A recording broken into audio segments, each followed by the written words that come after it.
$5 billion. Not a projection, not a campaign promise, not a number buried in a policy white paper that nobody reads. 5 billion Canadian dollars approved, allocated, and actively being deployed right now across two cities, preparing to host the most watched sporting event on the planet. Let that land for a second. Canada holds two venues in the 2026 World Cup. The United States holds 11. And yet Canada is writing checks at a scale that should make every sports economist stop and ask a very uncomfortable question. What does Canada know that Washington does not? Because here is what I have spent the last several weeks trying to understand. While one host nation is generating headlines about which cities are safe enough to hold a match, the other is quietly building something that cannot be moved, cannot be canceled, and cannot be ignored. I'm going to show you exactly what that is. To understand what Canada is doing right now, you need to go back to 2018. That is the year FIFA awarded the 2026 World Cup to a joint bid from the United States, Canada, and Mexico. At the time, the announcement was framed as a story of North American unity, three nations, one tournament, a shared vision for the biggest sporting event in human history. But unity is not the same as equality. When FIFA published the official host city breakdown, the numbers told a different story. The United States received 11 venues, Mexico received 3, Canada received 2. On paper, this looked like a reflection of population size, stadium infrastructure, and market reach. The United States was always going to be the centerpiece. That was the assumption baked into the original bid. Here is where it gets interesting. Assumptions are not contracts. And in the world of international sports governance, the gap between an assumption and a binding legal obligation is exactly where strategies are built. Fast forward to September of 2025.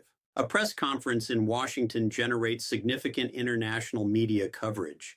Statements are made suggesting that if any host city is deemed unsafe, matches could potentially be relocated. The remarks travel fast. Within hours, sports analysts, legal commentators, and diplomatic observers are all responding to the same core question. Can a government actually do that? The short answer, according to FIFA's own publicly available host city agreement framework, is no. No individual government holds unilateral authority to alter the match schedule, reassign venues, or override FIFA's operational decisions. The governance structure of the tournament sits with FIFA, not with Washington, not with any single signatory government. Victor Montagliani, serving as both president of CONCACAF and a senior FIFA official, responded publicly and with notable precision. His message, as analysts observed, was carefully constructed. Football, he stated, is greater than any single nation or political moment. Leaders change. The World Cup endures. That is not just a diplomatic phrase. That is a position statement from an organization that has spent decades building legal architecture specifically designed to insulate itself from exactly this kind of political pressure. Now here is what most coverage missed entirely. In 2018, as part of the formal bid process, the United States government, including the administration at that time, signed a commitment to FIFA guaranteeing that all players, officials, and supporters from every nation would be welcomed without discrimination based on nationality or religion. That document is not symbolic. It is a binding component of the host agreement. So when statements emerge in 2025 that characterize specific American cities as potentially unsafe for international visitors, a legitimate analytical question arises, not a political one. A legal and contractual one. Is there tension between those 2025 statements and the commitments made in 2018? That is the question FIFA's internal legal teams are almost certainly examining right now. And that question, that specific contractual question, is precisely the opening through which Canada has been moving quietly and deliberately for the past 2 years. To understand what Canada is doing right now, you need to go back to 2018. That is the year FIFA awarded the 2026 World Cup to a joint bid from the United States, Canada, and Mexico. At the time, the announcement was framed as a story of North American unity. Three nations, one tournament, a shared vision for the biggest sporting event in human history. But unity is not the same as equality. When FIFA published the official host city breakdown, the numbers told a different story. The United States received 11 venues, Mexico received 3, Canada received 2. On paper, this looked like a reflection of population size, stadium infrastructure, and market reach. The United States was always going to be the centerpiece. That was the assumption baked into the original bid. Here is where it gets interesting. Assumptions are not contracts. And in the world of international sports governance, the gap between an assumption and a binding legal obligation is exactly where strategies are built. Fast forward to September of 2025. A press conference in Washington generates significant international media coverage. Statements are made suggesting that if any host city is deemed unsafe, matches could potentially be relocated. The remarks travel fast. Within hours, sports analysts, legal commentators, and diplomatic observers are all responding to the same core question. Can a government actually do that? The short answer, according to FIFA's own publicly available host city agreement framework, is no. No individual government holds unilateral authority to alter the match schedule, reassign venues, or override FIFA's operational decisions. The governance structure of the tournament sits with FIFA, not with Washington, not with any single signatory government. Victor Montagliani, serving as both president of CONCACAF and a senior FIFA official, responded publicly and with notable precision. His message, as analysts observed, was carefully constructed. Football, he stated, is greater than any single nation or political moment. Leaders change, the World Cup endures. That is not just a diplomatic phrase. That is a position statement from an organization that has spent decades building legal architecture specifically designed to insulate itself from exactly this kind of political pressure. Now, here is what most coverage missed entirely. In 2018, as part of the formal bid process, the United States government, including the administration at that time, signed a commitment to FIFA guaranteeing that all players, officials, and supporters from every nation would be welcomed without discrimination based on nationality or religion. That document is not symbolic. It is a binding component of the host agreement. So when statements emerge in 2025 that characterize specific American cities as potentially unsafe for international visitors, a legitimate analytical question arises. Not a political one, a legal and contractual one. Is there tension between those 2025 statements and the commitments made in 2018? That is the question FIFA's internal legal teams are almost certainly examining right now. And that question, that specific contractual question, is precisely the opening through which Canada has been moving quietly and deliberately for the past 2 years. Nobody planned for this. That is the part that makes it so significant. Canada did not engineer a crisis. Canada did not lobby against its co-host partner. Canada did not need to. What Canada did was something far more disciplined and, in retrospect, far more strategic. It simply kept moving forward. While the political noise around the tournament's American venues grew louder, through late 2025 and into 2026, Canada was doing something that generates very few headlines but enormous leverage. It was eliminating risk systematically, category by category. Let me show you what that looks like in practice. FIFA's host city agreement contains a clause that most observers gloss over. Under the framework governing tournament operations, FIFA retains the right to conduct ongoing assessments of host city readiness across several dimensions: security, infrastructure, fan accessibility, government cooperation.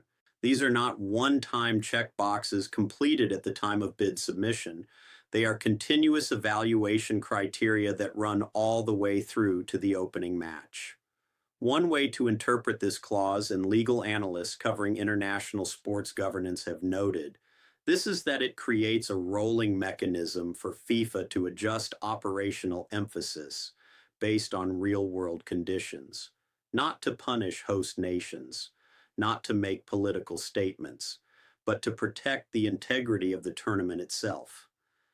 Now consider what Canada has been delivering against those criteria. Vancouver's mayor made a public statement that deserves more attention than it received. He described the city's hosting commitment as equivalent to welcoming 30 to 40 Super Bowl-level events compressed into a single month. That is not marketing language. That is a logistics declaration. It signals that Vancouver has stress-tested its capacity at a scale that goes well beyond what 2 World Cup matches alone would require. Toronto has been running parallel infrastructure reviews since 2023. Transit expansions, security coordination frameworks, international media accommodation, all of it documented, all of it submitted to FIFA on schedule. Here is the unintended consequence that nobody in Washington appears to have modeled.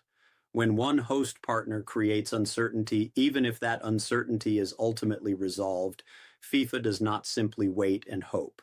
FIFA prepares. And preparation at this level means the organization begins to identify which parts of the tournament can absorb disruption and which cannot. Group stage matches carry different strategic weight than quarterfinals. Quarterfinals carry different weight than semifinals. And semifinals carry different weight than everything else.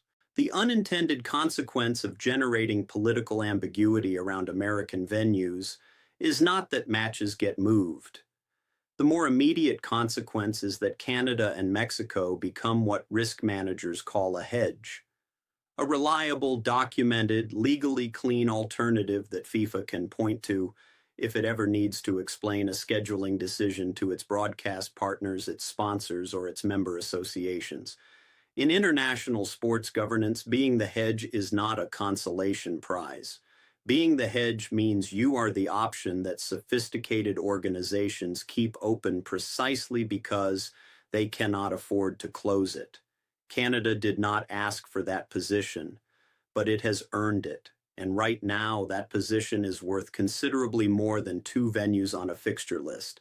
The $5 billion is starting to make a different kind of sense. Let me decode something for you, because the language surrounding this tournament has become deliberately technical, and I think that is intentional. When FIFA officials speak publicly about the 2026 World Cup, they use phrases like broadcast optimization, logistical balancing, and climate coordination. These terms appear in planning documents. They surface in press briefings, and they sound, on the surface, like routine administrative vocabulary. They are not routine. Let me translate each one. Because once you understand what these phrases actually mean in the context of international sports contracting, the $5 billion question stops being about football entirely. Start with broadcast optimization. The 2026 World Cup broadcasting rights represent one of the most valuable media contracts in existence. Estimates from sports finance analysts place the total global broadcast value of this tournament in excess of $4 billion United States dollars. The organizations holding those contracts, networks across Europe, Asia, Latin America, and North America, have paid for access to specific match categories, not just any matches, the late-stage matches, the quarterfinals, the semifinals, the final. When FIFA uses the phrase broadcast optimization, one legitimate interpretation, and sports media analysts have noted this publicly, is that it refers to ensuring the highest value matches are positioned in venues that maximize viewer accessibility, time zone alignment, and production reliability. A semifinal played in a city experiencing logistical uncertainty does not just affect the fans in the stadium. It affects the production crews, the satellite uplinks, the commercial breaks, and the contractual delivery obligations to broadcast partners on 5 continents. Canada's 2 venues are in Vancouver and Toronto. Vancouver sits in the Pacific time zone. Toronto sits in the Eastern time zone. Together, they cover the two anchor time zones for North American broadcasting. That is not an accident of geography. That is a structural broadcast advantage that FIFA's television partners understand very well, even if they do not say it publicly. Now translate logistical balancing. This phrase refers to the distribution of match scheduling across venues in a way that accounts for travel distances, stadium turnaround times, team accommodation requirements, and surface conditions. On paper, it is a technical exercise. In practice, it is one of the primary mechanisms through which FIFA can adjust the relative prominence of each host nation's contribution without making a formal announcement. Here is a concrete illustration. If a quarterfinal originally assigned to a particular American city is reassigned to Vancouver on the basis of documented logistical efficiency, shorter travel corridor for two competing teams, faster stadium reset window, lower accommodation cost for official delegations, that decision requires no press conference. It requires a memo, a scheduling revision, a notification to broadcast partners, no drama, no political statement, just logistics. That is what makes this mechanism so significant. And that is why the language of logistical balancing is worth taking seriously rather than dismissing as bureaucratic filler. Now look at the visa dimension, because this is where the macro numbers connect directly to individual human beings. Canada's entry requirements for World Cup visitors operate under a framework that is, by documented comparison, substantially less restrictive than the United States system for nationals of many participating football nations. The Immigration, Refugees, and Citizenship Canada Agency has publicly indicated its intention to implement streamlined visitor pathways for the tournament period. The United States visa system, by contrast, requires in-person interviews, significant processing times, and application fees that create genuine barriers for supporters from lower-income football nations. This is not speculation. The State Department's own published processing time data shows average waits for tourist visa interviews in major football markets: Brazil, Nigeria, Indonesia, Morocco, running between several weeks and several months depending on the consular post. One way to interpret this gap, and fan accessibility researchers have framed it this way, is that Canada is functionally more accessible to global football culture than the United States for this specific tournament.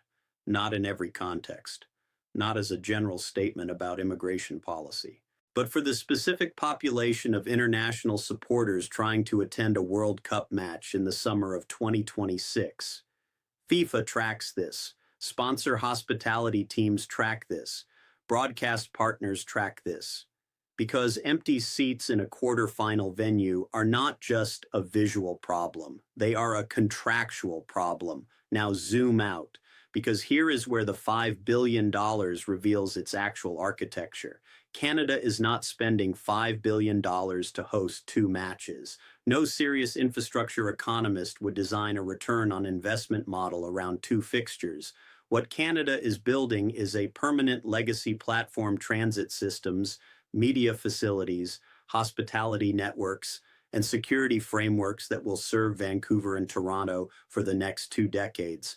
The World Cup is the catalyst. The infrastructure is the real investment. And the moment you understand that distinction, Canada's position in this tournament stops looking like a supporting role. It starts looking like a long game that was always designed to extend well beyond the final whistle. Here is where this stops being about FIFA boardrooms and starts being about real people making real decisions with real money. Because every geopolitical shift eventually lands somewhere specific. It lands on a balance sheet, it lands on a lease agreement, it lands on a family sitting around a kitchen table in Burnaby trying to decide whether to rent out their home for 6 weeks next summer. Let me walk you through exactly how the $5 billion investment translates into ground-level economic reality across Canada. And I want to be precise here, because the numbers matter and the nuance matters equally. Start at the top. Tourism Canada's projections for World Cup visitor spending, based on comparable tournament data from previous FIFA events in similarly developed host nations, estimate that each international visitor attending matches generates between 3,000 and 4,500 Canadian dollars in direct local economic activity, accommodation, food, transportation, retail, entertainment. That figure compounds when you account for extended stays, because unlike domestic sports events, World Cup visitors frequently arrive several days before their match and depart several days after. Vancouver is projecting attendance figures that would make this the largest sustained tourism event in British Columbia's recorded history. The mayor's public statement about 30 to 40 Super Bowl equivalents compressed into a single month was not rhetorical flourish. It was a capacity planning benchmark that the city's hospitality sector has been engineering toward for the past 2 years. Now bring that number down to street level. The Canada Mortgage and Housing Corporation has documented consistent short-term rental price escalation in host cities during major international sporting events. In Vancouver, where baseline housing costs are already among the highest in North America, the World Cup period is expected to generate short-term rental premiums that some property analysts estimate could reach 2 to 3 times standard rates for the tournament window. For homeowners, that is an opportunity. For renters, that is a pressure point. This is the tension that sits underneath the economic optimism, and I think it is important to name it directly rather than bury it in aggregate projections. A family renting in East Vancouver does not experience the World Cup as a $5 billion infrastructure investment. They experience it as 6 weeks during which their neighborhood becomes inaccessible, their transit lines become overcrowded, and their cost of living absorbs pressure from a global event they may have no tickets to attend. That is a legitimate cost. It deserves honest accounting alongside the revenue projections. Now move to the labor dimension. World Cup hosting generates significant short-term employment across hospitality, security, transportation, event operations, and media production. Industry estimates for comparable tournaments suggest host cities can expect between 15,000 and 25,000 temporary positions created or activated during the tournament window. For Canada's 2 host cities combined, independent labor economists have projected figures toward the lower end of that range, given the concentrated 2-venue footprint. These are real jobs, many of them accessible to workers without advanced credentials.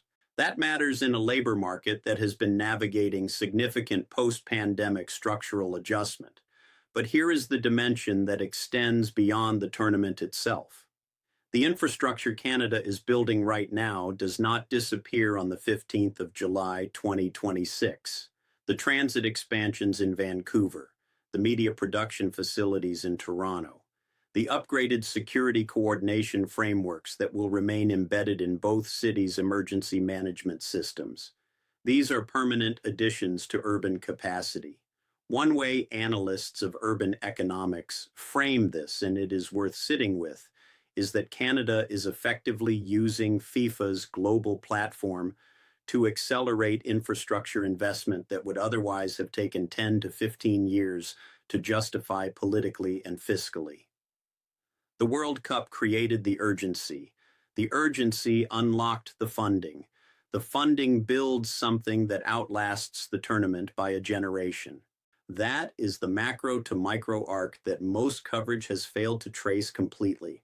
And that is precisely why the $5 billion figure demands to be understood not as a cost, but as a calculated repositioning of 2 of Canada's most globally visible cities at a moment when international attention is about to be concentrated on North America in a way that will not happen again for decades.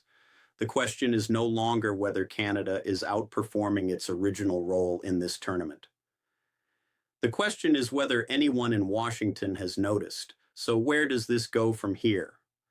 I want to be honest with you about something. Nobody outside of FIFA's executive structure knows with certainty how the next 18 months unfold. Anyone telling you otherwise is selling you confidence they do not actually possess.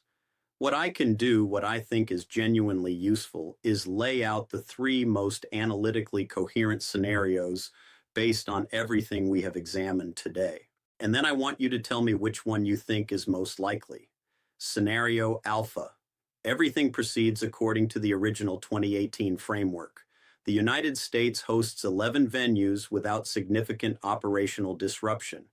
Political statements from 2025 generate media cycles but no contractual consequences. Canada and Mexico fulfill their designated roles. The tournament concludes successfully, and the narrative becomes one of resilience over turbulence. This is the highest probability outcome based on historical precedent. FIFA has navigated political complexity before. It has strong institutional incentives to make the original plan work. Scenario Beta. FIFA implements quiet technical adjustments. One or two late-stage matches migrate to Canadian or Mexican venues on documented logistical grounds. No formal announcement frames this as political. Broadcast partners are notified through standard scheduling revision channels. Canada absorbs additional tournament prominence. The adjustment is real, but the optics are managed carefully by all parties. This scenario requires no dramatic rupture.